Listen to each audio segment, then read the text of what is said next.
Hey guys, welcome back to the channel with new video. So जैसे आप देख रहे हैं कि मैं जो हूँ अपने फैमिली के साथ एक बढ़िया सी डेस्टिनेशन पे आया हूँ। So this place name is Moodbidri. This is about like 40 kilometres before Mangalore, not Bangalore, Mangalore.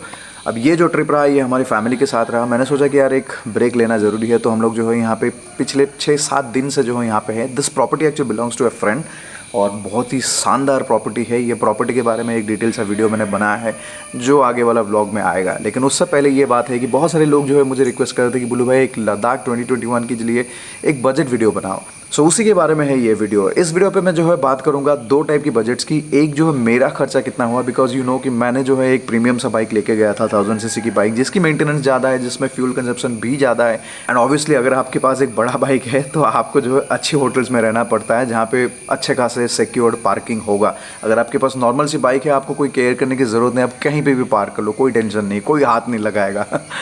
Second part of the video में मैं बात करूँगा कि आपके लिए कितना खर्चा होगा अगर आप लोग कोई एक 200 से लेके मान लो कि 400, 500 या 600 सीसी की मोटरसाइकिल लेके जाते हो, उस केस पे आपकी खर्चा कितना आएगा। वेल दोस्तों, इन शॉर्ट अगर मैं बताऊंगा कि मेरा कितना खर्चा हुआ है या होने वाला है टोटल ट्रिप को लेके, तो it is about 2,10,000 rupees, which is a very huge cost. देख रहे हो मतलब क्या जगह पे हम लोग है, देखो मतलब पीकॉक की साउंड वहाँ पे आ रहा है। So it's like living with nature. ऐसे कभी कभी ट्रिप होना चाहिए जो कि आपको रिफ्रेश कर देगा। मतलब फैमिली के साथ ऑब्वियसली आना चाहिए, कभी कभार फैमिली ट्रिप होना भी ज़रूरी है। इनफैक्ट मैं आपको बता देता हूँ कि मैं प्लान कर रहा हूँ फैमिली के साथ भी लद्दाख जाने के लिए, उसके बारे में भी बात करूँगा नेक्स्ट वीडियो पर। एनीवे, सो वीडियो शुरू करने से पहले जो है हम लोग बात करेंगे अपने स्पॉन्सर ऑफ दिस वीडियो, जो कि है कॉइनस्विच कुबेर। तो दोस्तों, कॉइनस्विच कुबेर एक डिजिटल प्लेटफॉर्म है, बेसिकली एक ऐप है जहां पे आप क्रिप्टो करेंसीज बेच सकते हो और खरीद भी सकते हो। क्रिप्टो करेंसी मतलब आप लोगों ने सुना होगा बिटकॉइन के बारे में। जी हाँ दोस्तों, तो बिटकॉइन एक क्रिप्टो करेंसी है। वैसे ही बहुत सारे क्रिप्टो करेंसीज है जो कि कॉइनस्विच कुबेर के माध्यम से आप जो ट्रेड कर सकते हो, खरीद सकते हो, बेच सकते हो। कॉइनस्विच कुबेर में जो है आपको 75 से ज्यादा जो है क्रिप्टो करेंसी के साथ आप ट्रेड कर सकते हो। एंड सबसे अच्छी बात यह है कि आपको जो है बहुत सारा पैसा नहीं चाहिए टू इन्वेस्ट। 100 रुपए से आप शुरू कर सकते हो, मतलब एज लो एज दैट। कोई टेंशन नहीं है, आपके पास जितना पैसा है आप उसमें ट्रेड कर सकते हो। तो टू बी ऑनेस्ट, मुझे इन्वेस्टमेंट, सेविंग्स ये सब के बारे में बहुत सारा नॉलेज नहीं था, लेकिन लास्ट 2-3 महीने से जो है मैं इस पर इन्वॉल्व हो रहा हूँ। कुछ ट्रेडिंग भी कर रहा हूँ, मैं ऑप्शंस पे ट्रेडिंग भी करना सीख रहा हूँ। Well at the same time मुझे जो है क्रिप्टो करेंसी के बारे में भी पता चला। कॉइनस्विच कुबेर की जो ऐप है उसको यूज़ करना बहुत ही सिंपल है। जैसे आप फूड ऑर्डर करते हो यार, आपके ऐप आता है ना, तो वो ऐसी टाइप की है, बहुत ईजी है इसको यूज़ करना। ऐप पे registration is also very easy. आपको 2-3 डॉक्यूमेंट्स अपलोड करना पड़ता है, करने के बाद जो है आपकी प्रोफाइल वेरीफाइड हो जाता है, उसके बाद आप ट्रेड करना शुरू कर सकते हो। थोड़ी सी कंफ्यूजन ये भी चल रहा था कि यार ये लीगल है इंडिया में, ये इलीगल है, लेकिन आपको बता देता हूँ कि आरबीआई ने भी इसको पॉजिटिव सिग्नल दिया है। इसका मतलब ये लीगल है इंडिया में, कोई टेंशन नहीं है। सो कॉइनस्विच कुबेर की जो लिंक है वो शेयर कर रहा हूँ वीडियो की डिस्क्रिप्शन पे, आप डायरेक्टली क्लिक करके वहां से डाउनलोड कर सकते हो। तो ये ऐप जो है आपके Android as well as iOS device के लिए अवेलेबल है। एंड पिछले कुछ महीनों में जो है इसमें 6 मिलियन से भी ज्यादा डाउनलोड हो गया। आप इसको लेके जो है आपको एक भरोसा भी आएगा। चलो अब बात करते हैं कि अपना लद्दाख ट्रिप की बजट के बारे में। सो मैंने जितना पैसा सब खर्च किया था वो सारे के सारे जो है लिस्टेड था मेरे मोबाइल पे। सो आपको जो है रफली फिगर्स बताऊंगा, थोड़ा सा ऊपर या नीचे हो सकता है। तो पहले बात करते हैं कि मेरा इस ट्रिप पे कितना खर्चा हुआ अफ्रीका ट्विन के साथ। खर्चा में जो है एक प्री खर्चा है जो कि आप बाइक की सर्विस करवाते हो, फिर राइडिंग गियर्स खरीदते हो, कुछ और चीज़ों पर जो इन्वेस्ट करते हो, ये सबके लिए डिफरेंट रहता है। तो इसमें आप प्रेडिक्ट नहीं कर सकते हैं। इट ऑल डिपेंड्स कि आप कितना प्रिपेयर्ड हो पहले से। अगर आप मान लो कि राइडिंग गियर्स ये सब कुछ एक्यूमुलेट करते रहते हो, मतलब सालों से आपके पास धीरे धीरे करके ऐड कर रहे हो, उस केस पे जो है ये राइट एट दिस मोमेंट आपको थोड़ा खर्चा कम होगा। लेकिन बहुत सारे लोगों के साथ ये होता है कि ट्रिप को जाने से पहले जो है बहुत सारी चीज़ें खरीदते रहते हैं। ये लद्दाख की शॉपिंग जो है सालों तक चलता रहता है बेसिकली। मेरे साथ भी बहुत बार हुआ है, आपके साथ भी डेफिनेटली होगा ये। सो मेरा पर्सनल खर्चे के बारे में छोड़ देते हैं, बाइक के खर्चे के बारे में बात करते हैं। सबसे पहले मैंने जो है एक फुल सर्विस किया जिसमें मैंने एयर फिल्टर्स रिप्लेस किया, oil filter, oil and then regular जो सर्विसिंग होता है वो मैंने किया। उसकी खर्चा मुझे करीब करीब जो 7 से 8 हज़ार रुपये आया। इसके बाद जो मैंने एक रैप किया था, आप लोग देखे होंगे कि ब्लैक कलर हम लोग बनाए थे, अपना रेड एंड व्हाइट जो होंडा अफ्रीका ट्विन था उसको हम लोग ब्लैक रैप किए। ये एक खर्चा है जिसको आप अवॉइड कर सकते हो, ऑब्वियसली आपको ज़रूरत नहीं है। लेकिन मैं आप लोगों को सजेस्ट करूँगा कि अगर आप लोग लेह लद्दाख जैसे कोई ट्रिप करते हो तो आप थोड़ा सा पीपीएफ लगा लो, जो पेंट प्रोटेक्शन फिल्म रहता है, जो थिक पॉलीथीन टाइप का रहता है ना, मतलब 3M का आता है। तो वो टैंक पे कुछ और जगह पे लगाने से क्या होगा, थोड़ा सा स्क्रैचेस से बचेगा। क्योंकि टू बी ऑनेस्ट लद्दाख में बहुत ज़्यादा डस्ट होता है और अगर आप टैंक बैग या सब यूज़ करते रहते हो तो यार वो टैंक जो है घिसता रहता है, तो छोटे मोटे प्रोटेक्शंस अगर आप लगा लेते हो अच्छा है। तो इसमें जो है मेरा एक भारी भरकम खर्चा आया था। दिस वाज अबाउट 18,000 रुपीज़, जिसमें मैं स्टिकरिंग किया था, मेरा मतलब रैप किया था, वो सबको मिला के। So this is one expenses that you may avoid, लेकिन हाँ मेरे खर्चे में था तो इसलिए मैं ऐड कर रहा हूँ। 18,000 इसका आया था। इसके अलावा जो है मैंने स्पेयर पार्ट में ऐड किया था ब्रेक पैड्स। सो पीछे वाला ब्रेक पैड मैंने बैंगलोर में ही लगा लिया था और आगे वाला जो ब्रेक पैड्स था वो एक्चुअली मुझे लगा कि 2-3 हज़ार किलोमीटर चलेगा, तो मैं दिल्ली तक चला के आ गया। उसके बाद भी मेरे उसमें जो 20-25% फिर भी लाइव था, लेकिन फिर भी मैंने जो है चेंज कर लिया बिकॉज लद्दाख में आपको ब्रेक्स ज़्यादा घिसता है। तो मैं आप लोगों को सजेस्ट करूँ कि ब्रेक पैड्स आप डेफिनेटली चेंज करके आओ, उसमें कोई चांस बिल्कुल भी मत लो। तो उस पर मुझे जो है करीब 10,000 का खर्चा हुआ था। So this is spare part cost. इसके बाद जो सबसे बड़ा खर्चा आता है वो है fuel expenses. So it all depends on your motorcycle कि आपकी मोटरसाइकिल कितना माइलेज देता है। मेरी मोटरसाइकिल जो है 15 से 16 से 17, 15 से 17 के अंदर आप एवरेज ले सकते हो और जितना किलोमीटर्स मैंने कवर किया उसके हिसाब से मुझे 34,000 रुपीज़ की जो है फ्यूल एक्सपेंसेस आया था। 35 कर लेते हैं, मतलब राउंड फिगर। ये सबसे बड़ा खर्चा है। इसके टॉप ऑफ इट जो और एक बड़ा खर्चा रहता है वो है एकोमोडेशंस की, एंड इट ऑल डिपेंड्स कि आप कैसे टाइप की एकोमोडेशंस आप लेते हो। सो मैंने जो है थोड़ा सा स्टैंडर्ड एकोमोडेशंस लेने की कोशिश किया इस ट्रिप पे। जनरली मैं थोड़ा सा बजट पे जाता हूँ, बट इस बार क्योंकि when you carry a bigger bike तो उसमें होता क्या है कि अगर आपके वहाँ पे पार्किंग की स्कोप नहीं है तो लोग आके बैठने लगते हैं, कोई गिरा देगा, कुछ हो जाएगा, फिर आपकी ट्रिप जो है ख़त्म। तो उसके लिए मैंने ये मेक श्योर किया कि अच्छे वाले पार्किंग रहना चाहिए, मतलब क्लोज पार्किंग रहना चाहिए और लोग ज़्यादा इंटरफेयर ना करें। थोड़ी सी स्टैंडर्ड होटल लिया, तो इसमें जो है मुझे एवरेज अगर आप बात करोगे तो 2,000 का आसपास आया। मतलब देखो जैसे हम लोग जब ले की सर्किट पे गए, जब हम लोग दिल्ली से शुरू हुए, वहाँ पे हम लोगों के साथ एडवांटेज ये हुआ कि मेरे साथ जो है रूम मैंने शेयर कर लिया हर्ष के साथ। लेकिन उससे पहले जो था वो सब जो पैसा है वो मैंने खुद दिया था। खास करके जैसे दिल्ली में मेरा रूम का कॉस्ट आ रहा था 2,700 रुपीज़, थोड़ी सी एक्सपेंसिव साइड पे था। जो आप लोगों को पता होगा, जो ट्यूलिप जो होटल में मैं रहता था, तो वहाँ पे थोड़ा सा एक्सपेंसिव हो रहा था। तो मैंने जो है एक एवरेज ले लिया है जो कि 2,000 रुपये पर डे था, एंड मेरी ट्रिप जो है करीब 22 दिन की था। So this is about like 40,000 to 44,000 rupees. ये सबसे बड़ा खर्चा है मेरे ट्रिप का। खाने पीने का अगर हम लोग खर्चा लगाएंगे तो कहीं कहीं मुझे बहुत एक्सपेंसिव आया, कहीं कहीं मुझे सस्ता भी आया। तो उस हिसाब से मैं एक एवरेज ले लेता हूँ 500 से 600 रुपये पर डे। 20-22 दिन की अगर हम लोग देखेंगे तो इट इज़ ऑलमोस्ट अबाउट 14-15 हज़ार के अंदर है। इसके अलावा जो आप लोगों ने देखा था कि मेरा जो है ट्यूब पंक्चर हो गया था, जिसकी वजह से मुझे फिर जाके होंडा में जो है सर्विस में रिप्लेस करना पड़ा। मतलब होंडा की जो बिग विंग सर्विस सेंटर है वहाँ पे, and service cost at Delhi surprisingly बहुत एक्सपेंसिव है होंडा के लिए। It is as equal as Kawasaki या फिर डुकाटी का जो आवर बेसिस पे जो सर्विस कॉस्ट रहता है, ऑलमोस्ट सिमिलर ही हो रहा है। मुझे ये लग रहा था कि यार होंडा का जो सर्विस कॉस्ट कम रहेगा, लेकिन बिग विंग में मैंने देखा कि यार बहुत ज़्यादा डिफरेंस नहीं है। It is now almost similar to Kawasaki, वो आप बोल सकते हो, क्योंकि मेरा जो ट्यूब खाली रिप्लेसमेंट का कॉस्ट था I think it was about 1,200 to 1,500 rupees वो था। जस्ट इमेजिन कि फ्रंट की जो ब्रेक पैड था उसको रिप्लेस करने के लिए दिस साइड में they will charge me 1,000 rupees. तो मैंने बोल दिया भाई 1,000 रुपीज़ मुझे नहीं देना है, मैं चेंज कर लूँगा। It took me just about 10 minutes कि फ्रंट ब्रेक पैड्स मैंने खोल के रिप्लेस कर दिया। लेकिन जस्ट इमेजिन अगर वो चीज़ मैं होंडा की सर्विस सेंटर पे करता, they would have charge with 1,000 rupees. यार 1,000 रुपये मतलब ब्रेक पैड चेंज करने के लिए too much, especially for riders like us.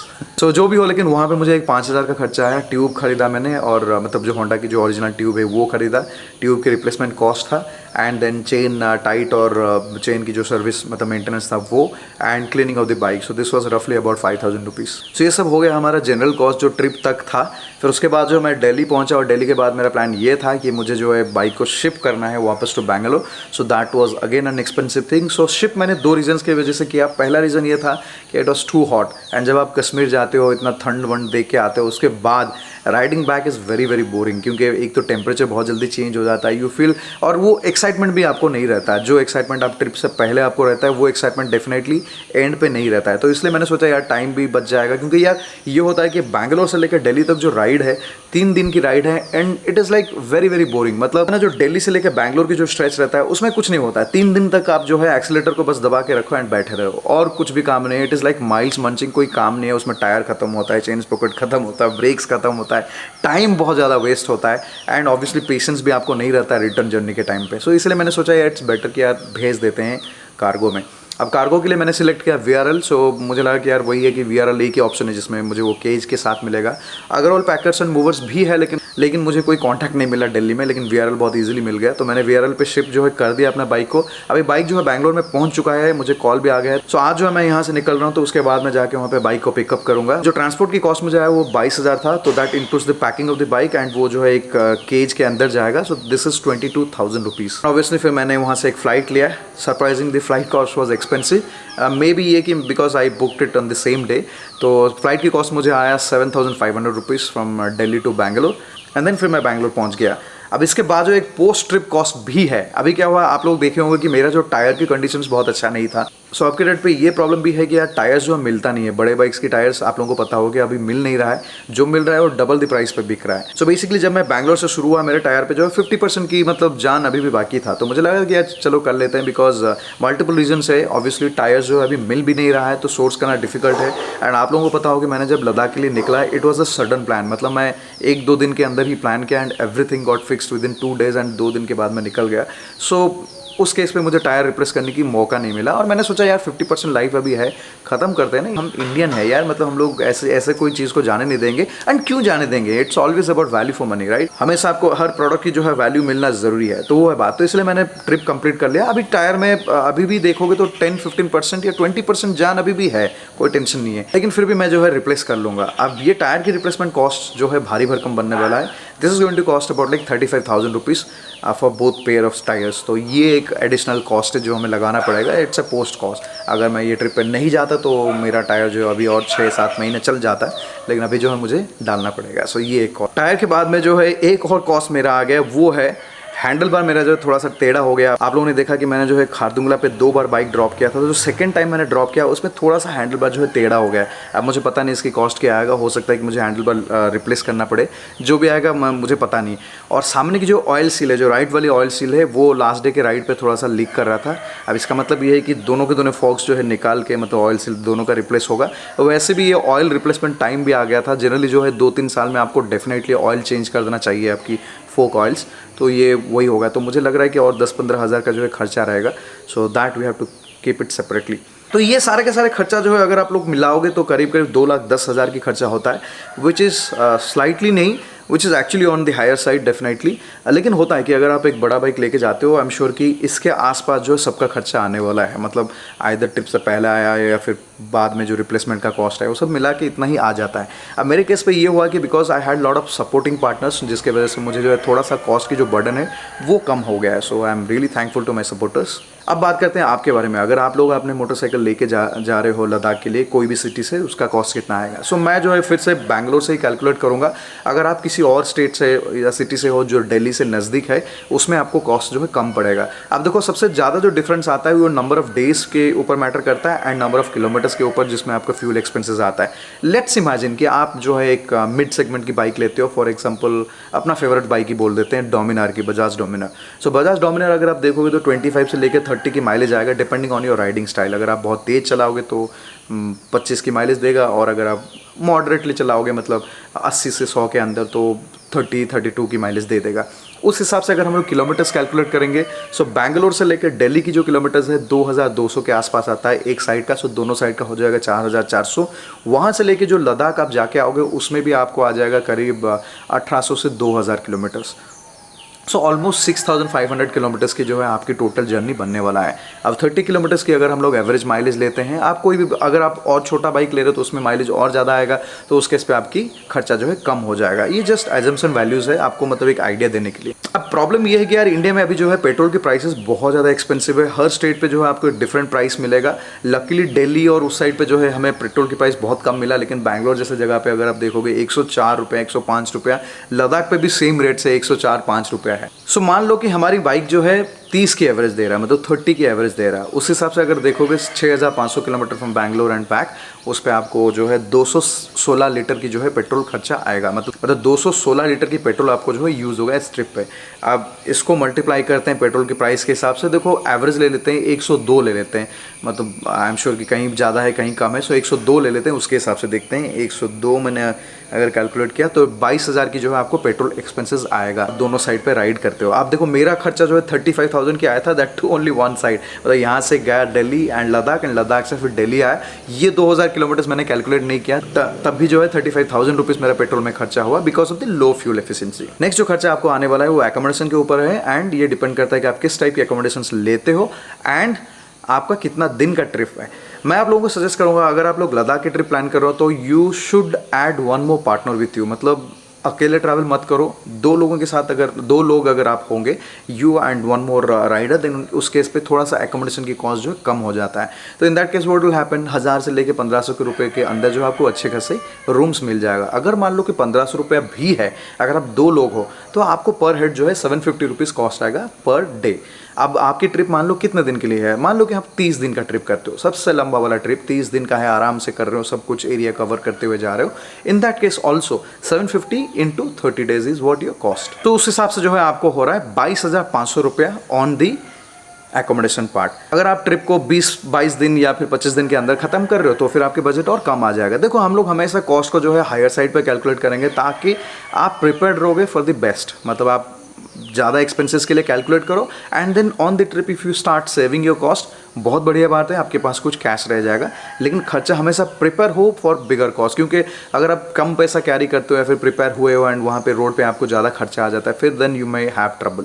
सो 21-22 हज़ार की फ्यूल एक्सपेंसेस, 22,500 की मतलब जो है आपकी एकोमोडेशन कॉस्ट। सो रफली ये कॉस्ट आपको हो गया 44,000। ये जो है मेजर कॉस्ट था। इसके अलावा अगर फूड एक्सपेंसेस आप देखोगे वही करीब करीब जो है 400-500 रुपये पर डे आप कैलकुलेट कर लो। अगर 30 दिन का भी करते हो तब भी 15,000 की कॉस्ट आएगा। So 44,000 plus 15,000 is about 59,000, close to 60,000। तो ये जो है आपकी खर्चा रहने वाला है 60,000 रुपया। इसके अलावा अगर आप बाइक की सर्विस एक बार करते हो, सो देखो छोटे बाइक्स में एडवांटेज ये भी है कि यार 2-3 हज़ार में फुल सर्विस हो जाता है। ब्रेक पैड रिप्लेस सब करने के बाद भी 3,000 के अंदर जो है मैक्स टू मैक्स आपका खर्चा होगा। जनरली अगर और छोटा बाइक है तो 1,000-1,500 में भी हो गया। जैसे आप हीरो की कोई बाइक लेके जाओगे उसमें तो यार 500 से 1,000 रुपये। मेरा पूरा मुस्तांग ट्रिप कंप्लीट हो गया, उसके बाद भी मेरा सर्विस कॉस्ट 500 रुपया था, तो उस हिसाब से आपकी कॉस्ट जो है कम हो जाएगा। सो लगभग मैं आपको बता देता हूँ कि अगर आप एक लेह लद्दाख की ट्रिप करना चाहते हो तो आपको जो है 60 से 65,000 रुपीज़ के लिए प्रिपेयर्ड रहना चाहिए। 5,000 एक हमेशा आपके पास बैलेंस एक्स्ट्रा रहना चाहिए इन केस अगर कुछ हो जाता है, कहीं पे आपकी बाइक ख़राब हो गया, आपको टो करना पड़े, मतलब कोई ट्रक पे उठाना पड़े, कुछ भी करने के लिए मतलब आपको ज़रूरत होगा तो 5,000 एक एक्स्ट्रा कैश रहना ज़रूरी है। अगर आप दो दोस्त हो, इसमें एक एडवांटेज ये होता है कि यार दोनों के पास कुछ कुछ कैश रहेगा, कभी कुछ अगर प्रॉब्लम होता है तो मतलब एडजस्ट हो जाएगा। तो देखो जो रेगुलर बाइक्स है उसमें जो है पोस्ट पे भी बहुत ज़्यादा खर्चा नहीं होता है, क्योंकि इनकी जो चेंज पॉकेट की लाइफ रहता है वो भी ज़्यादा किलोमीटर्स के लिए रहता है, टायर्स की लाइफ तो बहुत ही ज़्यादा किलोमीटर्स के लिए रहता है। तो ये सब जो है मिनिमल कॉस्ट है। 6,500 किलोमीटर की एक ट्रिप पे बहुत ज़्यादा खर्चा नहीं होगा, अनलेस एंड अनटिल आप अगर कहीं बाइक को ड्रॉप करते हो, कुछ उसमें टूट जाता है, उसमें जो मतलब जो कॉस्ट आ सकता है, but still these are cheaper cost.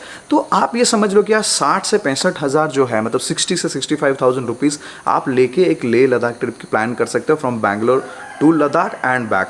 ये आपकी बजट डेफिनेटली रहना चाहिए। This is all because of number of days and number of kilometres. अब देखो दोस्तों, यार लेह लद्दाख की जो ट्रिप रहता है ये वंस इन लाइफ टाइम रहता है बहुत सारे लोगों के लिए। मेरे लिए बहुत बार हुआ है because I like that place and obviously अगर आप अफोर्ड कर सकते हो तो आप डेफिनेटली चाहोगे कि वैसे एक ट्रिप पे बार बार जाने के लिए। लेकिन मुझे पता है कि यार लोगों के लिए बहुत डिफिकल्टी से जो है पैसा रखते हैं, तो मैं आपको ये सजेस्ट करूँगा कि यार लेह लद्दाख के लिए अगर आपको एक ट्रिप करना है आप एक साल पहले ही प्लान करो, क्योंकि देखो 65,000 एक कैश की बात है, बाइक को रेडी करना है, उसके टॉप ऑफ इट जो है आपको राइडिंग गियर्स भी लेना है। ऑब्वियस सी बात है कि यार अगर आप लेह लद्दाख जाते हो तो मैं आपको सजेस्ट करूंगा एक अच्छे सेट ऑफ राइडिंग गियर लो। अच्छे सेट बोल के कुछ नहीं होता है, मतलब हर राइडिंग गियर जो है आपको सेफ्टी तो डेफिनेटली करता है। एक जैकेट ले लो, एक राइडिंग पैंट ले लो। देखो आप राइडिंग पैंट नहीं लेके जीन्स पे भी राइड कर सकते हो, उसमें जो है आप नी गार्ड्स लगा के चला सकते हो। लेकिन जीन्स पे क्या होता है देन आपकी लगेज बहुत ज़्यादा हो जाएगा, बिकॉज आपको बहुत सारे जीन्स लेना पड़ेगा। 2-3 दिन में जो है जीन्स गंदा हो जाता है। राइडिंग पैंट्स में एडवांटेज ये होता है कि आप 15-20 दिन तक आप उसी को चलाओ। टू बी ऑनेस्ट मैंने अपना राइडिंग गियर कभी भी धोया नहीं है, मतलब ऑन द ट्रिप वो हमेशा पहन के ही जाता हूँ। वो धूल मिट्टी वैसा होता है लेकिन स्टिल यू कैन राइड। आप अंदर इनर पहन लो तो आपको कोई मतलब खुजली वुजली का टेंशन नहीं, कोई टेंशन नहीं है। लेकिन जो भी हो तो ये प्री कॉस्ट भी रहता है आपके साथ। आप बाइक को प्रिपेयर करते हो, आप खुद को प्रिपेयर करते हो। और रेन गियर्स डेफिनेटली लेना, क्योंकि यार बारिश की मौसम भी हो जाता है और रेन गियर्स नहीं रहने से बहुत ज़्यादा प्रॉब्लम हो सकता है। इनफैक्ट अगर बहुत ज़्यादा ठंड भी होता है ना, रेन गियर अगर आप पहन लेते हो आपके रेगुलर राइडिंग गियर के ऊपर तो आपको जो है हवा जो है मतलब अंदर नहीं जाता है, उसके वजह से भी आप प्रोटेक्टेड रहते हो। सो इसीलिए मैं आपको बताऊंगा कि यार ये ऐसा नहीं कि सडनली आप कहीं से 50-60 हज़ार लेके आ गए और ट्रिप पे चले गए। Don't do that, plan it in advance. I still remember कि जब मैंने पहली बार लद्दाख गया था, I think I saved about 8-9 months मैंने कुछ पैसा जोड़ जोड़ के, एंड टू बी ऑनेस्ट तब जो ये जो कॉस्ट आपको बता रहा हूँ इसकी आधा था, करीब 30-35 हज़ार, if I remember was my first trip. मैं हैदराबाद में था तब मैं ले गया था, 30-35 हज़ार पे ही मैक्सिमम हुआ था। मुझे एग्जैक्टली पता नहीं क्योंकि तब तो इतना यार वो वीडियो का मेंटालिटी नहीं था ना, तो इसलिए कोई चीज़ याद रखने की ज़रूरत नहीं, जो होता था। लेकिन जो भी हो, मुझे अभी भी पता है कि मैं यार 6-7 महीने के लिए जो है पैसा रखा था, उसके बाद मैंने ये ट्रिप किया था। तो आपके साथ भी वैसी, तो आप लोग भी वैसे ही प्रिपेयर्ड होना बहुत ज़रूरी है।